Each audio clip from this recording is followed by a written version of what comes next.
За сайн байцгаана уу монголчуудаа. Малагатоос наран чимэг ярьж байна. Би та нарт өнөөдөртөө ингээд бас нэг мэдээлэл оруулчихъя гэж бодох ч яах вэ? Надаас хүмүүс зөндөө хүмүүс асуугаад байгаа сүүлийн үед. Тэгээ би бүр бас нэг хүнд бас за энэ талаарх мэдээллийг өгнө гэдээ амласан. Тэгээд амралттай байна. Амралттай байгаагийнхаа хажуугаар тэг өглөөнийхөө цай уух зур энийг бас хийгээд өчөө бас ер нь бол манад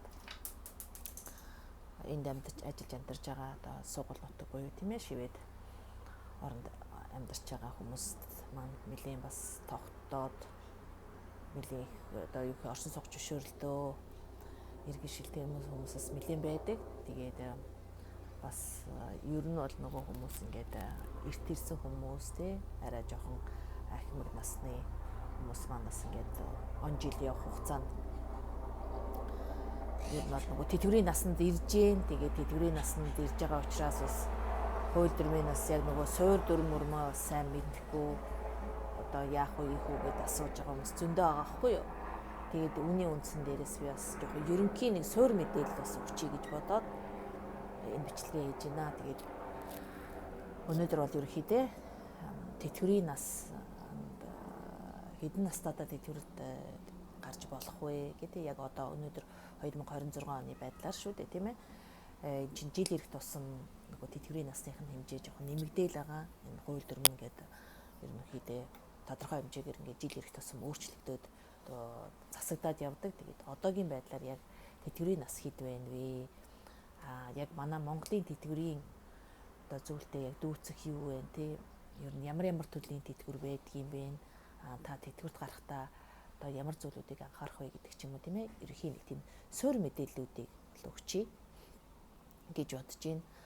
Тэгээд би бас ер нь бол нөгөө энэ мэдээллийг өгөхөөс өмнө бас нэг зүйлийг хэлье гэж бодсон юм а. Ягаад гэхээр бас одоо бүгдээрээ биш л дээ. Мерсэр хүмүүс бас жоох юм буруу ойлголттой. Би энэ нөгөө мэдээллийг ингээд тавьснараа би одоо та нарт өгч байгаа энэ мэдээлэл маань зүгээр би өөрөө нөгөө соци үед өсчихсэн хүн. Тэгээ ерөөсөө би гэдэг ойлголт бол надад ер нь баг байхгүй. Мэдээж би хүн одоо яг хоббийнхаа зүйлийг болохоор мэдээж би гэж байлгүй яг уу. Гэхдээ миний нэг үзэл бодол маань бид гэсэн үзэл бодолтой явж идэг. Би ганцаараа сайхан амьдраад би бүгдээр ингээд мэдээд энэ бол нөгөө адилхан миний эргэн тойронд байгаа бүх хүмүүс маань одоо ижил тэгш биш бол тийм ээ. Энэ зүйлийг мэдэхгүй бол би ганцаараа гिचнээ сайхан байгаад тэр нэгэн маань олигтой байхгүй шүү дээ. Тийм учраас ер нь өөртөө байгаа юм хуваалцчихъя тий аль болох чадах хэмжээгээр хүмүүст миний одоо мэдээж тусалж чадах зүйл байвал тэр бүгдийг нь бол хилээд өгье гэдэг ийм л үзэл бодолтой хүн. Хамгийн нэгдүгürt бол миний аав ээж маань ингээд айгу суур хүмүүжлийн юм сайн тавиад өгсөн тий би гэхгүй тий одоо дээрэс нь одоо социализмын үед өссөн бүхэл хүмүүс мэдж байгаа бах. Ер нь би гэдэг юм байхгүй. Нэг нь нийтийнхаа төлөө, нийт нь нэгийнхаа төлөө гэсэн ийм үзэл бодолтой хүмүүс өссөн. Энэ бол ер нь тэр буруу зүйл бол биш. Ягаад вэ гэхээр хүн төрлөختөн чинь нэгэн ийм цул болж нэгэн хот оромж байг ер нь тэ нийгэмшилж байгаа нь нийгмийн дотор амьдарч байгаа тохиолдол тэ биенээсээ хамааралтай ингээд бүгдээрээ сайхан байж ивэл бүгдээрээ аж аргалтай байна шүү дээ. Бид нар бол ерөнхийдөө нөгөө миний бас нэг үзэл бодол маань юу вэ гэхээр ардчлалын нийгэм гарч ирсэн нь бол буруу зүйл бол биш. Гэхдээ ардчлалын нийгэмний том алдаа нь юу вэ гэхээр зөвхөн би гэдэг хувь хүний үзлийг илүү өгөөд тэг ганцаараа тэр нийгэмд амьдарч байгаа юм шиг амиа хувь хичээсэн зүйлийг бас илүү төлөхөд өгсөн юм болов. Дээрээс нь дахиад ер нь бол нөгөө хөдөлмөрлөх тий хүн хөдөлмөрлөх ёстой гэдэг зүйлийг бас ер нь байхгүй. Ер нь ашигын төлөө тий ашиггүй бол надад хэрэггүй гэдэг ч юм уу. Ийм зүйлийг бас илүү төлөвлөсөн. Дээрээс нь хувь хүний эрхээ нэхэд тахаас биш тийм ээ. Үүрэг гэдэг зүйлээ ер нь огт одоо умартчихсан юм шиг ингээд харагдаад идэг. Дийлэнхийн одоо тийм болцсон байна уу да гэж одоо миний өөрөө минь хувийн үзэл бодлоо доо. Тэгээ санагдаа би буруу бодож ичж болно. За тэгээд өөр бас нэг зүйлийг гэх юм бол одоо энэ наадам өгч дээ тий. Наадмыг дайлимдуулаад энэ улс оронд маань энэ өчнөө одоо тэр бумын өрөнд оруулаад байгаа энэ одоо зүйлүүдээс байж тэгвэл урхан энэ зүйлүүдийг энэ дээр одоо бүгдээрээ нэгдээд нэгдмэл санаатаа энэ зүйлээ одоо үзэл бодлоо илэрхийлж нөгөө олигтой ажиллахгүй байгаа төрийн толгой дээр сууж байгаа болж бүтэхгүй хүмүүсийг тэ одоо татан буулгах их хурал дээр оруулж ирж байгаа тэр газрын тухай хууль одоо энэ бүх зүйлүүдийг маш их анхааралтай сайн хандаж тэ энд маш их анхаарлаад төвлөрүүлж идэвхтэй байх нь айгүй чухал юм шүү гэдгийг бас хэлэх байна. Ер нь манайхан дотор нөгөө улс төрөөр би оролдохгүй тэ энэ надад ямар хамаатай юм гэсэн айгүй тийм ухуулга буюу тийм ээ үгч байж идэг. Энд бол би бол эсэргээрээ байдаг. Яагаад гэхээр улс төр гэдэг бол тийм тусгай ингээд тогтчихсон ч юм уу. Тэ улс төрийг зөвхөн одоо би биш өөр хүн тэрэнд одоо юу ийцэн боосрогдсон тэрийг сонирхож байгаа тэрэнд хүмүүс тийм хүмүүс нь тусгай байдаг гэж бодоод үгүй таны хаалгаар гараал бол энэ улс төр гэдэг юм бүх юм танд хамааралтай байдаг. Өчүүхэн жижигхэн замын хөдөлгөөнд орох те та гудамжинд гараад гарцаар гарахт чинь хүртэл энэ таны бүх үзэл бодол энэ бүх зүйл чинь улс төрөл явж идэг байхгүй юу. Тэгэхээр ер нь бол ерөнхий нийгмийнхаа мэдлэгийг сайжруулад одоо тийм ээ иргэнийхээ үүргийг айгуу сайн гүйцэтгээд бүх юмд анхааралтай өнөөдөр та анхааралтай энэ бүх зүйлийг харж ажиллаж энэ нийгмийнхаа энэ зүйлд оролцохгүй бол маргаашийн таны ирээдүй тийм ээ байхгүй болно л гэсэн үг шүү дээ. Тэгэхээр үүндээ сайн анхааралцгаагаараа гэж бас хэлэх байна. За тэгээд өөр нэг бас нэг зүйл хэлэх зүйл нь юу вэ гэхээр би энэ нөгөө бичлэгийг түрүү хэлж байгаад одоо өөр юм яриа авчлаа. Бичлэгийг хийснээрээ хийхдээ би хин нэгнээс ямар ч нэг төгрөгч авдаггүй.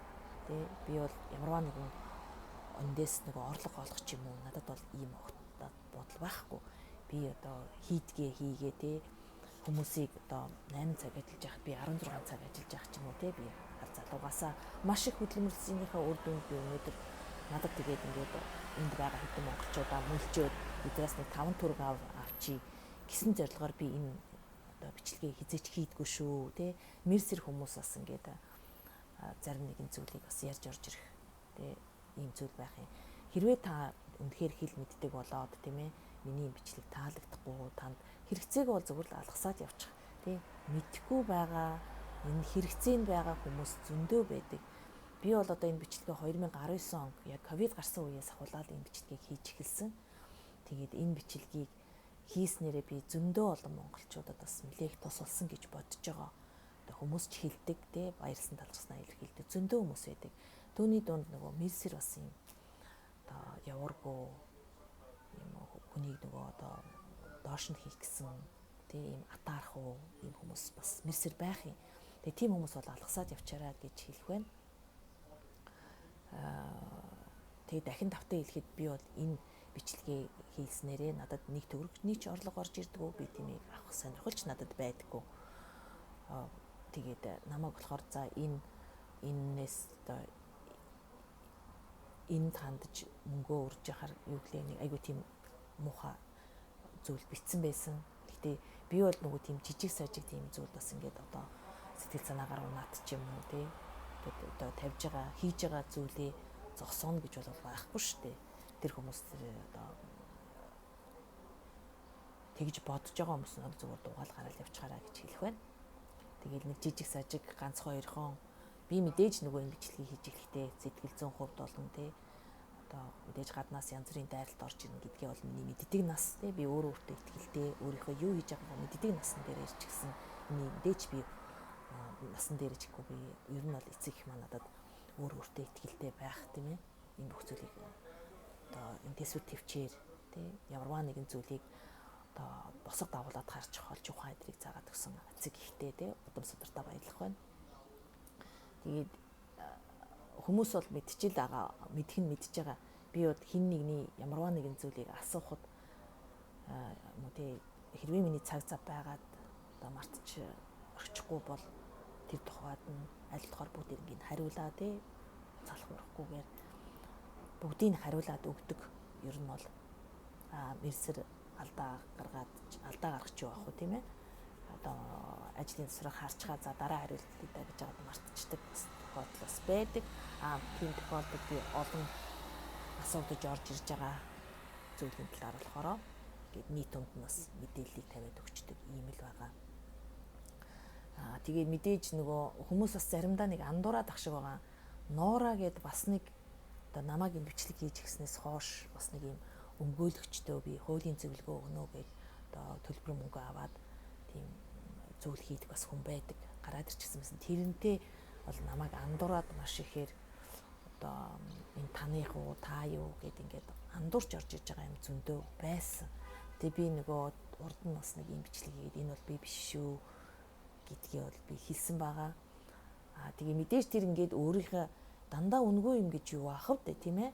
Тэр хүн тодорхой хэмжээгээр өөрөө одоо ямарваа нэгэн өмгөөлөгчтэй холбогдоод тэр өмгөөлөгчдөөс одоо зөвлөгөөг нь аваад өмгөөлөгчтэй уулзуулаад танд цаг зав гаргаж байгаа бол тэр хүн мэдээж тодорхой өөрийнхөө хөлс мөнгийг аваад ч юм уу тийм ээ.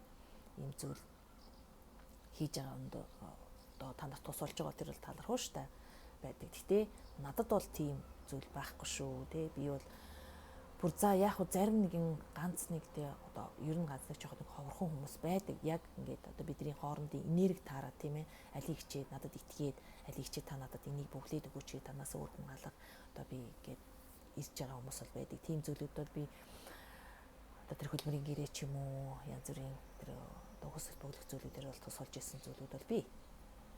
Гэтэ би яг нэг ингээд одоо энэ хийж байгаа бичлэгээрээ дамжуулаад хин нэгнээс одоо мөнгө аваад те орлого олоод суудаг юм бол надад нэгч байхгүй, надад их шаардлагач байхгүй. Би өөрийнхөө өнөөдрийнхээ амьдралдаа сэтгэл хангалуун ягаад тэгэхээр би хийдгээ хийчихсэн тэгж надад хүмүүсээс мөнгө аваад ах шаардлага байхгүй юу. За тэгээд үг болдож өхөр халдлаа өгчээр хэдүүлээ нөгөө одоо тэтгэврийнхаа зүйлийг одоо ярьцгаая. Тэгэд манайх одоо энд бол тийм ээ хүн бол дээхэн үед бол нөгөө ийм одоо улаан шаргалд нэг ийм хуудас одоо жил болгон орж ирдэг байсан да. Тэр хуудас чинь нөгөө тэтгэврийн одоо сангаас одоо явуулдаг одоо хуудаснууд байсан. Танд за одоо энэ жил одоо таны одоо тэтгэвртэй цуглуулсан мөнгө чинь тий төлсөн татвар чинь юм биш үү гэсэн мэдээллүүдийг орж ирж идэг тий. Тэр чинь одоо нөгөө ер нь тэгж тогтоотойгоор цаасан хэлбэрээр орж ирэхэ болцсон шүү дээ. Энэ болохоор ерөөхдөө бүх юм цахимжсан учраас та өөрийнхөө нөгөө банкидыг хэрэглээд цахим хуудас руу ороод тий би яг жоохоо би энэ нөгөө тэтгэврийн сангийн нөгөө одоо цахим хуудсынх нь одоо линк шүү дээ тий дэрийг би өөрийнхөө бичлэгийн доор оруулчихна. Тэрлүү хүмүүс ингээд одоо бичиж ороод та өөрийнхөө банкидыг хийгээд орохоор таны хуудас тэрчгээр нэгдчихнэ. Тэгэхээр тэнцээ бол таны бүх одоо та энд амжилж амьдарч исэн хугацаанд хичнээн төгрөгийн татвар төлсөн бэ тий.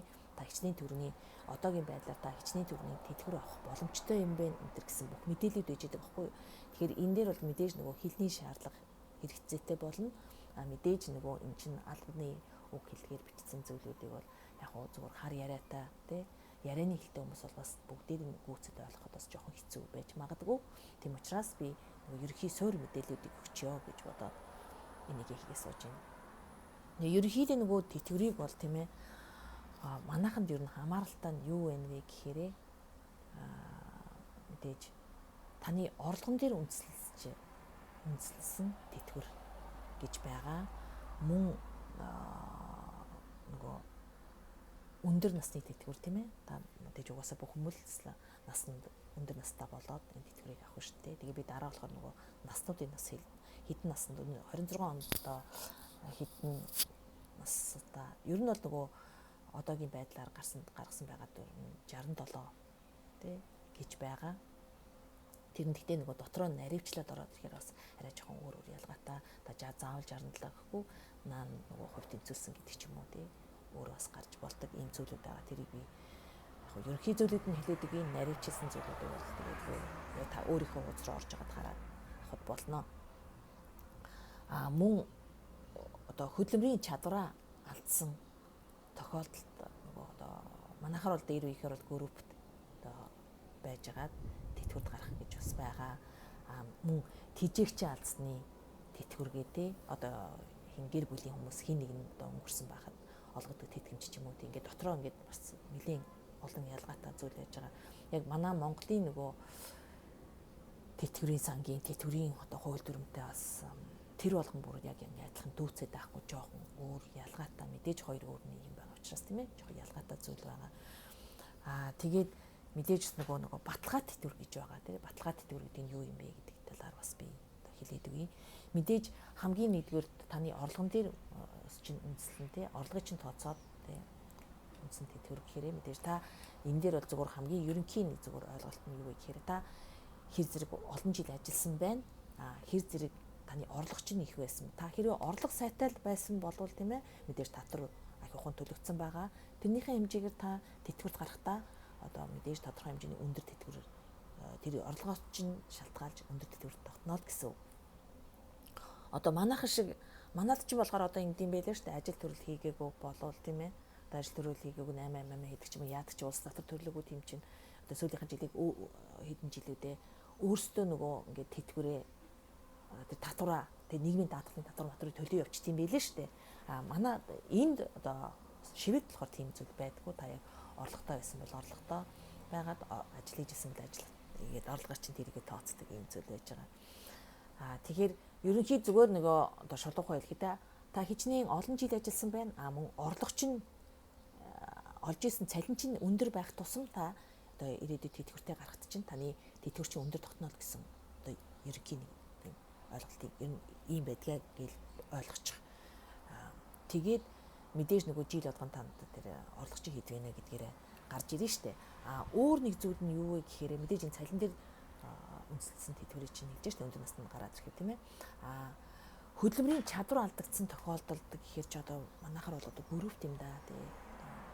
Ямар нэгэн хүнд өвчний улмаас ч юм уу ямар нэгэн тохиолдлоор ингээд хөдөлмөр эрхлэхгүй байж болно штэ. Одоо манайхаар тэр группт орчихсон байгаа хүмүүс биш штэ. Энд болохоор яадаг вэ гэхээр мэдээж нөгөө нийгмийн халамжаас тодорхой хэмжээний нөгөө тэтгэмж тэтгэлгүүдийг авч идэг. Тэр нь болохоор мэдээж одоо өвчтэй байгаагийн тэтгэврийн мөн тэгээд одоо орон сууцаа төлж чадахгүй болвол орон сууцны нэмэгдэл гэдэг ч юм уу ийм нарийн зүйлүүд гэдэг. Би тэрийг бол өнөөдөр ярихгүй тий.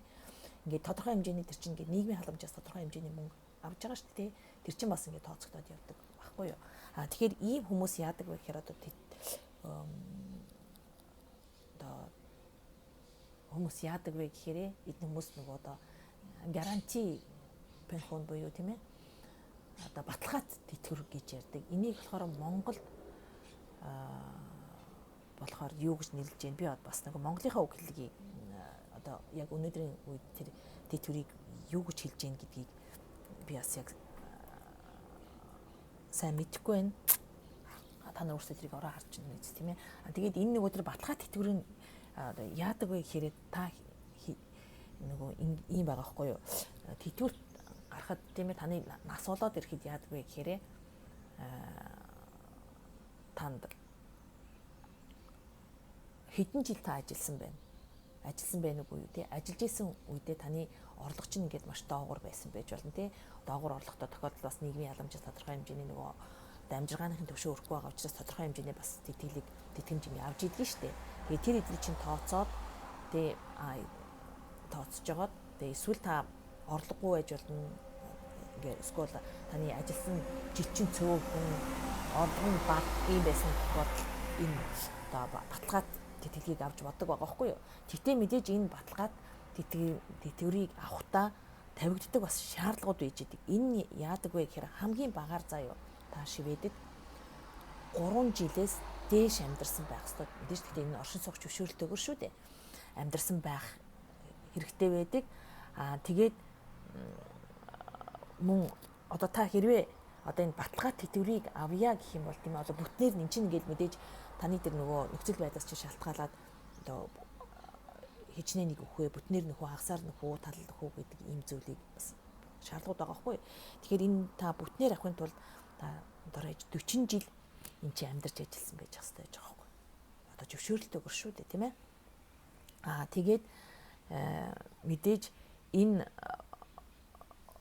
40 жил гэдгээ дотроо нэгээс 40 хүртэл ингээд нэг дотор нэгээд аяга хувааж ангилсан байж байгаа аахгүй юу. Жишээлбэл заа юу та ингээд шивэдэд 27 жил ажилласан байлаа гэж бодоход та нөгөө 40-ийг ингээд 1-40 гэж ингэж хуваасан байж тээ. Тэгэхэд тэр нөгөө 27 жил энэ чи амьдарсан гэдэг нь багтаж танд тэтгэр болгох хэрэгтэй болж байгаа байхгүй юу? Энийг бүр нөгөө нарийн ярих юм бол бүр задраад бүр маш урт юм болчихно. Тийм учраас би ерөнхий сүлдэн. Тэгэхээр яг хөө гэхээр одоо та өвчтөө ингээд энэ чи манад ингээд манахаас ирээд ингээд өвчний улмаас хавдар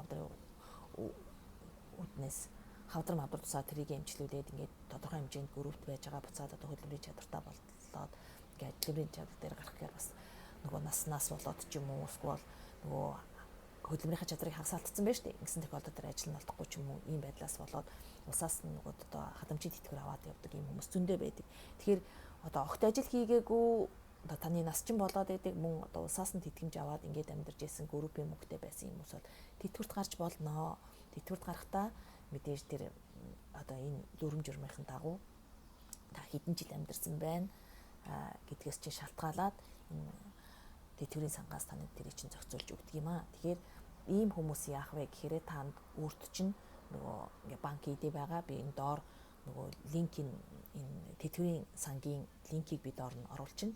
Тэгэхээр тэрлүүд та нэвтэрж орж байгаад өөрийнхөө банк ID-г хийж агаад та нэвтрээд ор. Тэгэхээр таны хуудас нэгдчихнэ. Тэгэхээр танд одоо хэдэн настайдаа тэтгэврт гарч болох нь вэ гэдэг зүйлийг нөгөө одоо танд айгуу сайн тентэр чинь заагаад өгсөн байгаа.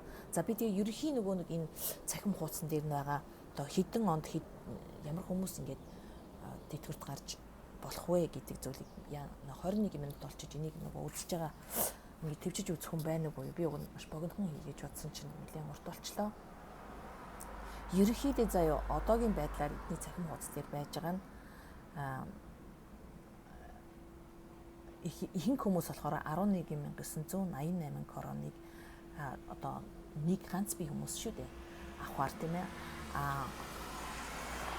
Гэрэлсэн хүмүүс бол 10,853 короныг сард авахар ингэж авч байгаа гэж бичсэн байна эдэн дээр нь. Тэгээ та өөрийнхөө энэ нөгөө хуудас руу ороод харах юм бол одоо энэ бүх зүйл чинь байж байгаа шүү.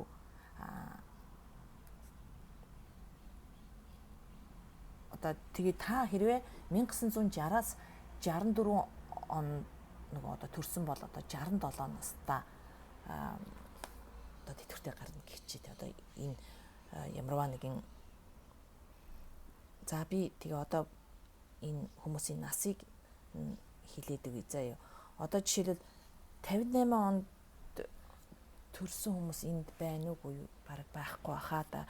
58 онд төрсэн хүмүүс бол заяа тэтгэврт гарах юм бол таны нөгөө одоо яг тэтгэврт гарах албан ёсны чинь нас болохоор 66 байна. Тэгтээ нөгөө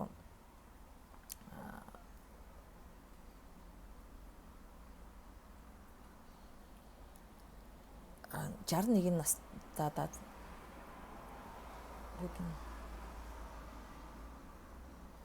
тийм 66 настайдаа ингээд гарч болно гэж байгаа байхгүй юу. За байц одоо тэгэхээр чин 59 58 би тэгтээ энэ зургийн заяа одоо ингээд маш урт болчихгоо дээ. Одоо айл хэзээний 23 минут болчих. Ийм нөгөө урт хийхэр хүмүүс нөгөө ингээд залхаад одоо манайхан ч сүүлийн үед нөгөө юм одоо төвчиж үцэх цаг нь жоохон тийм төвчээр жоохон багтаа болцсон шиг билээ. Тэгээ хит урт болчоор бас нөгөө нуршаад байна гэдэг үзэхгүй байж маа одоо нөгөөдгийг нэг төвчж үз чадахгүй болчих байж магадгүй гэж бодоод. Тэгэхээр би ямар ч байсан энэ нөгөө наснуудын заяа энэ одоо 58 оноос ахуулаад одоо хамгийн сүүл хэд хэдгийг 95 он хүртэл ч юм уу насны хүмүүс хэд настайдаа ингээд гарч болдго юм бэ гэдгийг зургийг нас аваад оруулчих. Хэрвээ та нар өөрсдөө ингээд би линкийг оруулж хараас та нар ингээд ядчил дээ ингээд эн чинь тоогоор бичсэн байгаа байхгүй юу? Тэр одоо хэдэн он төрсөн гэдгийг тий. Тэгээд тэрэндээ дарах юм бол энэ хүн эдэн настайдаа гарах юм байна ингээд тоогоор бичсэн байгаа учраас та нар баг энийг одоо хэл мэдгүй байсан ч сайн мэдгүй байсан ч ингээд ойлгохоор байгаа. За би зургийг оруулчих заа. За тэгээд өнөөдрийн өгсөн мэдээлэл нь бол юм байна тий. Одоо хоёр зүйлийг анхаарах нь нь шүү дээ. Ер нь бол нөгөө Шведийн ингээ хуулиар хамгийн сүүлд хэдэн онд төлөө сая нөгөө энэ тэтгэврийн насны хууль чинь жоохон өөрчлөж 67 нас хүртлээ одоо гарч болно гэсэн зүйл байгаа шүү дээ. Тэгээд мэдээж нөгөө албан байгууллага нь тий хэрвээ та улсын байгууллагад ажиллаж байна уу эсвэл хуваараа өөрөө одоо хувийн байгууллагад ажиллаж гинүү гэдгээс бас шалтгаалаа тий. Таны албан байгууллага чинь 67 нас хүрсэн байхад та одоо тэтгэвртэй гарч болно гэх эрхтэй байхгүй. Тэрнээс өмнө бол та бас өөрийнхөө ягснасаас шалтгаалаад нөгөө хувь тэнцвэлсэн гэх юм уу тийм ээ. Одоо өөрөө бас арай би жоохон эрт тэтгэврт гарья гэж бодож ивэл нөгөө 50% ч юм уу 30% ч юм уу тэтгэвртэй төрлөөд бас гарч болдог ийм зүйлүүд байгаа. Энийг болохоор яг хуу хүн тус бүр дээр наривчж явах бол би таны хэдэн онд төрсэн хэдэн яасан гэдгийг мэдэхгүй учраас энийг бас яг тэр болгон хэлэх жоохон хэцүү байна. Тэгэхээр ерөөсө гол зүйл нь хэлээд ахын зүйл нь та хэр зэрэг олон жил ажилласан байна. Ажиллаж байгаа хугацаанд таны орлого хэр зэрэг байсан бэ гэдгээс чинь шалтгаалаад таны тэтгэвэр одоо өндөр байна гэсэн үг. Тэгээд хэрвээ та ямарваа нэгэн өвчний улмаас юм уу тий хөрлийн бэрхшээлийн үднээс шалтгаалаад ажил хөдөлмөр эрхэлдэггүй болвол та шивэдэд дор хаяж 3 жил амьдарсан байж ах хэвээр. Тэрнээс чи шалтгаалаад одоо танд тэтгэвэр олгодно, олгохгүй ш олгодно гэдгийг хэлэх байна. Мөн өөртөө бас одоо юу гэх юм та орлогчин гайгүй байвал тийм ээ ирээдүйдээ одоо тийм ядуу тэтгэврийн одоо хүн болёо гэж бодохгүй бол мэдээж бидний ажилласан жил маш цөөхөн байгаа шүү дээ. Энд бол 40 жил ажиллачихсан хүн болоод ер нь 40 жил амьдарсан хүн бол ер нь ховрхон шүү дээ. Тэгэхээр бас хуваараа та ингэдэг нөгөө тэтгэврийн санд мөнгө хадгалаад ээж болдог ийм нөгөө боломжууд биш үү. Тэгээ яг уу танд бүр ойлгогдоогүй ч юм уу эсвэл нэмж асуух зүйл байвал миний нөгөө одоо бичлэгийн дор бичээд асуугаараа. Тэгэхээр би яг хуу өндрөө чинь хариулахыг хичээн. Одоо март санчихгүй бол хэрвээ нөгөө маш олон нэг асуулт давтагдаж орж ирээд байвал би дахиад дараагийнхаа бичлэгээр одоо хийгээд тавьчихъя гэж хэлж байна. За тэгээд анхаарал тавьж сонсон маш их баярлалаа. Хэрэгцээтэй гэсэн нэгэндээ тараагаараа. Тэг өдрөө сайхан өнгөрүүлээрэ. Баяр таа.